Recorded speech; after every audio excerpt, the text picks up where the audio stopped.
Dios les había confiado. Sabes, el mayordomo no posee lo que administra. Por lo menos en el concepto bíblico, no. El mayordomo es apenas un siervo al servicio del verdadero dueño. En el estudio de esta semana veremos cómo muchos personajes, tanto en el Nuevo como en el Antiguo Testamento, entendieron de manera correcta el concepto de lo que significa ser un mayordomo. Empezaremos diciendo que la palabra mayordomo se encuentra pocas veces en el Antiguo Testamento, en el sentido en que la usaremos durante este trimestre. El Antiguo Testamento se enfoca más en presentar el dominio de Dios sobre todas las cosas creadas. Eso es lo que enfoca más, no tanto en definir al ser humano como su mayordomo, sino en mostrar a Dios como el dueño de todo. Es como si quisiera dejar bien claro que nada de lo que existe en este mundo le pertenece al ser humano. La palabra mayordomo en el Antiguo Testamento casi siempre se refiere a la persona que administra una casa, como por ejemplo en el caso de José, que era el mayordomo de la casa de Potifar, el que cuida, el que administra la casa. El mayordomo tenía la responsabilidad de administrar los asuntos domésticos y las posesiones de sus amos. El mayordomo era una persona de absoluta confianza. El Antiguo Testamento presenta algunas características de los mayordomos. En primer lugar, el mayordomo era un hombre de mucha responsabilidad. Los mayordomos eran elegidos no solo por sus habilidades para administrar, sino principalmente por su fidelidad. De nada valdrían sus capacidades si él no fuera fiel. Por tanto, los mayordomos tenían todo el respeto y la confianza de sus amos. En el caso de José, esa confianza es lo que lo motivó para rechazar las propuestas de la esposa de Potifar. En segundo lugar, el mayordomo sabía que lo que se les había confiado pertenecía a su amo. Él era consciente de que él apenas era un administrador y pues debería administrar los bienes de su señor como su señor administraría y no como él deseaba hacerlo. Esto es clave. Los mayordomos saben cuál es su lugar. Ellos no son dueños, son apenas administradores.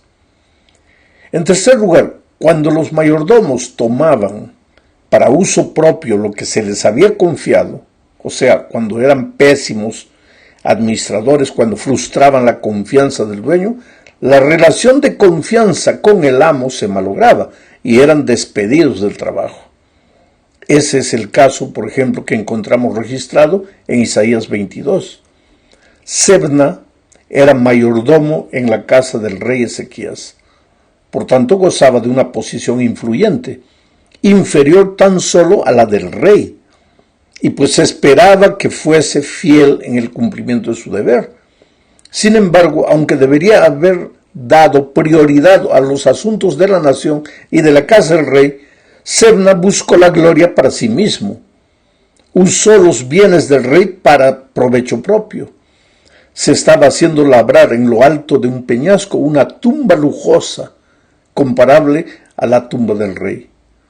Dios desde el cielo lo observó e inspiró a Isaías para darle a Sebna esta advertencia. Está registrada en Isaías 22, 17 al 19. Dice: mira que el Señor va a llevarte en duro cautiverio y te cubrirá el rostro, te hará rodar con fuerza como una rueda por el llano y así morirás. En eso acabarán tus espléndidos carros. Tú, que eres la vergüenza de la casa de tu amo, yo te arrojaré de tu puesto, te destituiré. Interesante, creo, que aquí vemos que por ser tan egoísta en el uso, en la administración de los bienes del rey, Sebna no tendría ni siquiera una tumba corriente en Jerusalén, sino que sería arrojado como se lanza una piedra para que muriera en la tierra lejana. Estas palabras encierran una advertencia para todos los seres humanos, que somos mayordomos de Dios, a quienes Él nos ha confiado los bienes divinos. Vamos a la segunda parte. Aquí veremos el concepto de mayordomía en el Nuevo Testamento. Las dos palabras básicas para mayordomo en el Nuevo Testamento son epitropos, que aparece 3 veces, y oikonomos, que se presenta unas 10 veces. Ambas palabras describen trabajos que involucran responsabilidades administrativas que el propietario le confía al mayordomo. Tanto en el Nuevo Testamento como en el Antiguo Testamento, los mayordomos se definen por lo que hacen. ¿Qué es lo que hacen? Administran. No son dueños de lo que tienen bajo su control. Ellos son apenas administradores, guardianes, mayordomos. Son cuidadores que administran o deben administrar con sabiduría lo que es ajeno, lo que le pertenece al dueño. Por eso el Nuevo Testamento describe específicamente al mayordomo como aquel que va a rendir cuentas de su administración. Lucas 16, 1 y 2, ahí Jesús mismo dice, el texto dice así: Jesús también les dijo a sus discípulos: había un hombre rico que tenía un mayordomo, el cual fue acusado de malgastar los bienes de su amo. Ese hombre llamó al mayordomo y le dijo: ¿qué es esto que me dicen de ti? Ríndeme cuentas de tu mayordomía, porque no puedes seguir siendo mi mayordomo. Ese concepto de rendición de cuentas lo encontramos no solo en esta parábola del mayordomo infiel, sino también en la parábola de los talentos, donde cada hombre al que le fue confiado los talentos debe rendir cuentas de lo que hizo con ellos. Este pensamiento de que el mayordomo no es alguien que solamente cuida, sino que es alguien que va a rendir cuentas, está presente en el Nuevo Testamento. Debemos decir algo más. El concepto de mayordomo en ambos testamentos es muy parecido, pero en el Nuevo Testamento se expande el concepto más allá de la simple administración doméstica y de la rendición de cuentas de una casa. En la parábola del mayordomo infiel, registrada en Lucas 16, por ejemplo, Jesús amplía la definición del mayordomo. La lección va más allá de la pésima administración de un mayordomo infiel, sino que la parábola entra en una aplicación espiritual que hace el propio Señor Jesucristo. Jesús utiliza el término mayordomo en forma metafórica. Dice que el mayordomo sabio está listo para el regreso del Hijo del Hombre y describe al mayordomo infiel como alguien que ha dejado de preocuparse porque el amo demoró en regresar. Quiere decir, el mayordomo infiel se ha convertido en un tirano, se ha vuelto abusivo con los que le rodean. Ya no es un modelo de buenas obras, ni un administrador de la gracia. De acuerdo con este pensamiento, un mayordomo sabio se preparará para, después del regreso de Jesús, más allá del aquí y del ahora.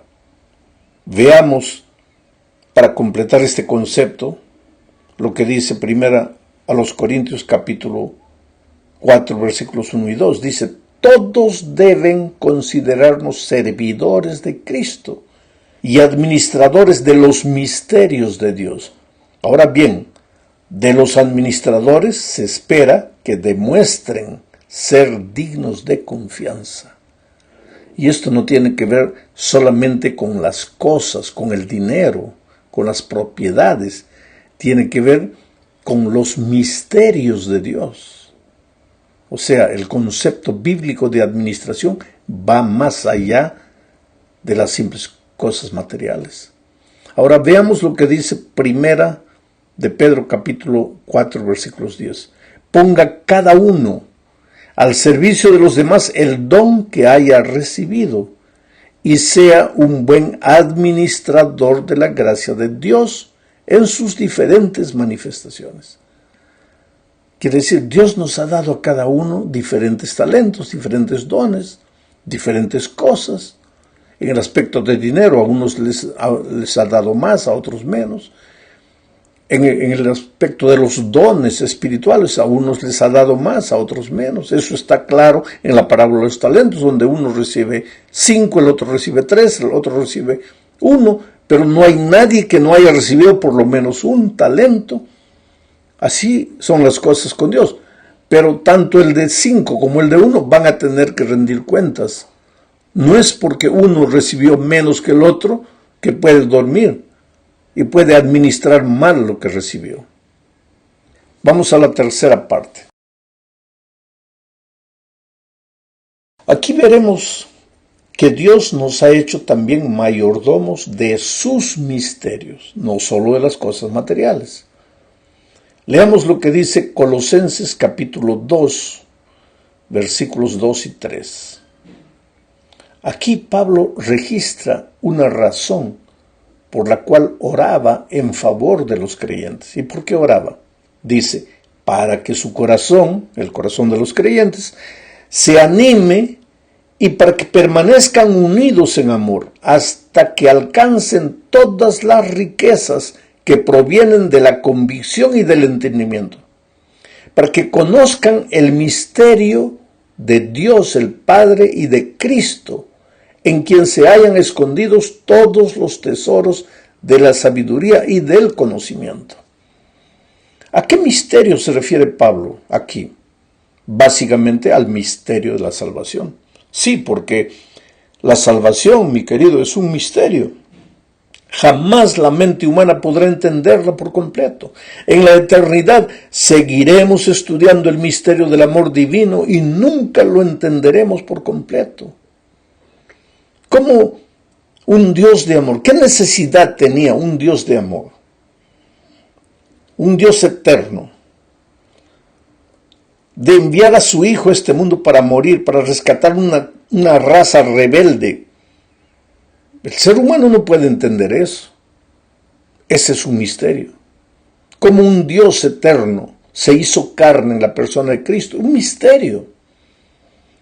A veces nosotros queremos entender todo, explicar todo en el mínimo detalle. No podemos. Ahora, el hecho de que no podemos entender no quiere decir que no debemos estudiarlo. Pero debemos entender que el misterio divino es un misterio y se nos ha confiado ese misterio de la salvación. Así como el misterio de la salvación, hay muchos otros misterios en esta vida. Preguntas que nos hacemos y que aparentemente no tienen respuestas. ¿Por qué un niño nace deficiente? ¿Qué culpa tiene? ¿Por qué un niño de 3 años muere en un accidente terrible? ¿Dónde está el Dios de amor? Misterios que no entendemos. ¿Por qué los ricos vencen y los fieles a Dios muchas veces sufren derrotas? Son misterios que no podemos entender. Y Dios nos colocó como administradores de esos misterios. ¿Qué significa? Que nosotros, con nuestra actitud, con nuestra manera de vivir, debemos mostrar al ser humano que para creer en las cosas divinas no es necesario entender todo. Hay que creer. Y creer significa confiar. Y confiar no se confía en alguien que no se conoce. Para confiar hay que conocer. ¿Cómo puedes confiar en Dios si no lo conoces? ¿Y cómo puedes conocerlo si no convives con Él? Por lo tanto, estudiar la palabra de Dios, orar todos los días, compartir el Evangelio con otros. Esas son las maneras de convivir con Dios. Y cuanto más convives con Dios, más confías en Él. Y entonces los misterios no te incomodan porque aunque tú no entiendes las cosas, tú crees. ¿Te acuerdas del paralítico que estaba en el estanque de Betesda? Jesucristo se aproximó de él y le dijo, levántate, toma tu lecho y anda. Si el paralítico hubiera dicho, pero Señor, ¿cómo me voy a levantar si estoy paralítico? No me siento sano. Pues se hubiera quedado paralítico el resto de la vida. pero aunque no sentía nada, aunque no entendía nada, creyó en la palabra redentora, se levantó y anduvo. Muchos de nosotros estamos paralíticos en la vida espiritual, arrastrando nuestros sueños en esta vida. No tenemos el valor de levantarnos, de creer en la palabra redentora y salir adelante. Pues nuestra vida como creyentes debe ser un ejemplo para las personas que no conocen a Jesucristo. Por en ese sentido somos administradores de los misterios divinos. En la cuarta parte veremos que también somos administradores de la verdad espiritual. Aquí encontramos otro pensamiento que va más allá de las cosas materiales. Dios nos confió también su verdad, la palabra de su verdad, la verdad de su palabra. Somos mayordomos de la palabra. ¿Cómo deberíamos cumplir nuestra misión con relación a su palabra? Por lo menos de 3 maneras. Primero, estudiándola. El cristiano tiene que estudiar la palabra de Dios. Estudiar la palabra de Dios no es leer y salir corriendo. Estudiar la palabra de Dios es sentarse, meditar, analizar, masticar espiritualmente cada versículo. Sentarse, leer un versículo y levantar los ojos al cielo y decir, Dios mío, ¿qué me quieres decir a través de este estudio, a través de este texto? Entonces estás estudiando realmente la palabra de Dios. Pero eso es tu primera responsabilidad con la palabra. La segunda, vivirla. Porque de nada te vale estudiar la palabra de Dios si no la vives. El otro día alguien me dice, pastor, mira, yo estudio la palabra de Dios, pero no funciona. ¿Cómo no funciona? Si nunca la has practicado, ¿cómo no funciona? Si tú me das una receta para preparar un plato delicioso y yo no la sigo, pues nunca me va a salir el plato.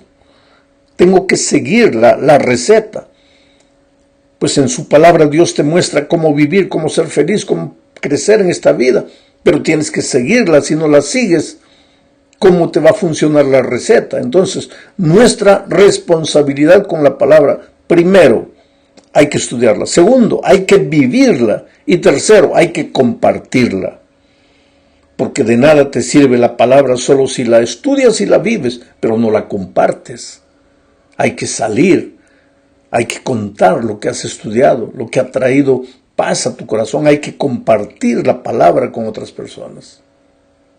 Llegamos finalmente al término de este estudio hablando de nuestra responsabilidad como mayordomos.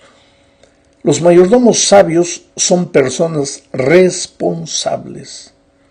Eso significa que el mayordomo fiel, sabio, acepta la responsabilidad personal y por causa de esa responsabilidad, primero, piensa antes de decidir y segundo, piensa antes de hacer cualquier cosa. Tiene en cuenta que debe hacer las cosas no como a él le gustaría, sino como al dueño le gustaría. ¿Y dónde encuentras tú descrita la manera de hacer las cosas que le gustaría al dueño de todo, o sea Dios? En su palabra. Por lo tanto, en la medida que estudias su palabra, pues vas a saber cómo Dios quiere que administres las cosas. No solo las cosas, sino también el misterio del Evangelio y el misterio de su palabra y todo. Pero hay que estudiar la palabra para saber cómo el dueño de todo piensa, y entonces tú como mayordomo vas a administrar de esa manera. La sierva de Dios en el libro Testimonios para la Iglesia, volumen 7, página 168, dice: Dios desea colocar al hombre en una relación directa con Él. Esto es maravilloso. Dios desea colocar al hombre en una relación directa con Él. Él, Dios, conoce el principio de la responsabilidad personal en todos sus tratos con los seres humanos. Responsabilidad personal. No te escondas en los otros, es tú.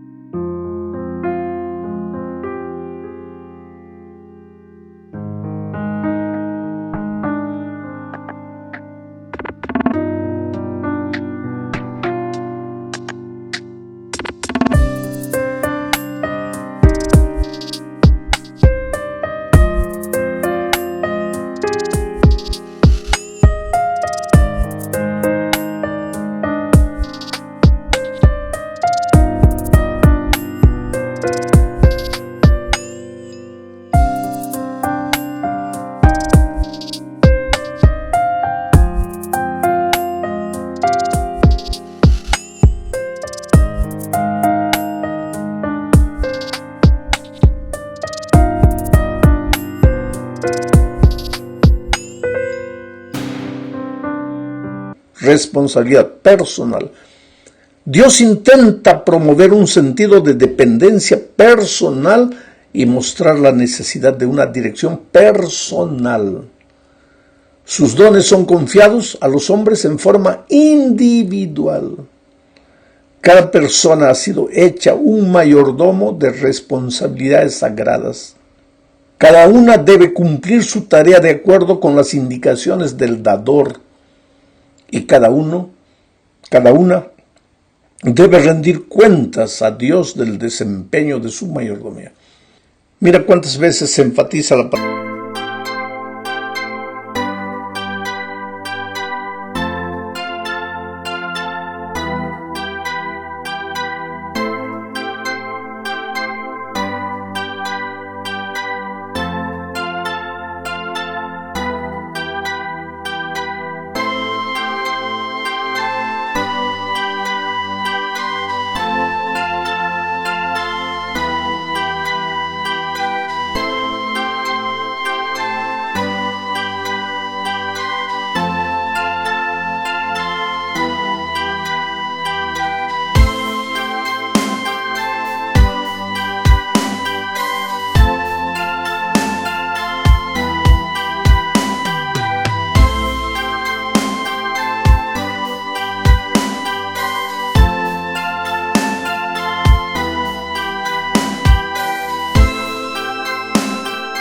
Palabra personal, individual. El problema es que nosotros a veces nos escondemos en medio del grupo.